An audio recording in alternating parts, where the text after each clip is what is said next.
नमस्कार, रामकृष्ण हरी, राधे राधे. आपण या ठिकाणी हा दगड पाहू शकता. या दगडाचा आवाज हुबेहूब एका धातूपासून बनवलेल्या घंटीसारखा येतो. हे पाहू शकता.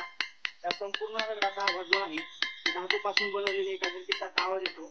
मात्र इथे दुसरे असणारे दगड त्याचं जर पाहिलं तर आपल्या साधारण दगडासारखा आवाज येईल, पण या दगडाचा आवाज हा घंटीसारखा येतो. हा जो दगड आहे हे ठिकाण लोणारमध्ये या ठिकाणी स्थित आहे. दैत्यासूर नावाचे जे मंदिर आहे इथे हे ठिकाण आहे. तुम्ही हे मंदिरही पाहू शकता. हे दैत्यासूर नावाचं मंदिर आहे. लोणारमध्ये स्थित असणारे हे मंदिर, यापासूनच लोणार सरोवराची निर्मिती असा याचा ठिकाणी इतिहास सांगितला जातो. तर या ठिकाणाची सर्वांनी येऊन एकदा अवश्य भेट द्यावी. या ठिकाणी अशी नम्र विनंती, कारण आपला इतिहास हा आपणच जपला पाहिजे आणि आपल्या इतिहासाच्या काही गोष्टी आपल्याला समजाव्या याच्यासाठी हा व्हिडिओ मी बनवत आहे. तर पाहू शकता अतिशय हेमाडपंथी कलाकृतीमध्ये लेण्याकृती निर्माण केलेली या मंदिराची स्थापनशैली आपण पाहू शकतो. अतिशय सुबक आणि कोरीव कलाकृती असणारे हे मंदिर आहे. संपूर्ण परिसर जर पाहिला आपण तर अगदी शहराच्या मध्यभागी वसलेले हे ठिकाण आहे. याच्यामध्ये आणखीनही या ठिकाणी शोधकाम सुरू आहे आणि आतमध्ये भगवान विष्णूची शंखचक्र गदा पद्म स्थित असणारी मूर्ती या ठिकाणी आपल्याला पाहायला मिळेल, ज्याच्यावरती भगवान विष्णू दैत्याला मारत असताना दैत्याला आपल्या पायाखाली तुडवत असलेल्या या ठिकाणी ते वास्तुशिल्प आहे. मूर्ती खूप सुंदर आहे. त्याचाही एक विशेष गाभाऱ्याचा महत्त्व आहे. गाभाऱ्यामध्ये एक पोकळी आहे. त्या पोकळीमधून उजेड येतो. त्याचा उजेड मनुष्यावरती पडल्यानंतर त्याची सावली त्या देवाच्या अंगावरती पडते असा त्याचा इतिहास सांगितला जातो.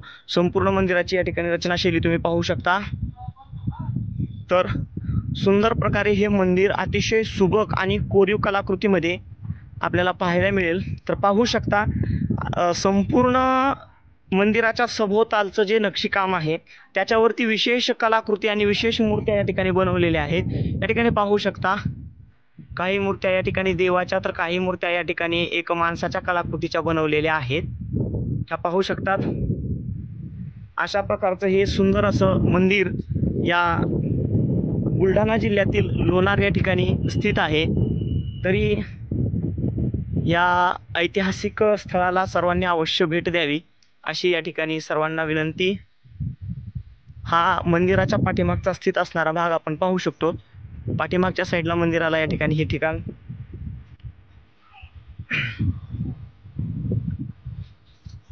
हे संपूर्ण सभोवताली चहूबाजूने या ठिकाणी मंदिर आपण पाहत आहोत. संपूर्ण मंदिरावरती असणारं शिल्प, कलाकृती आणि मूर्त्यांची सुबकता या ठिकाणी आपण पाहिलेली आहे.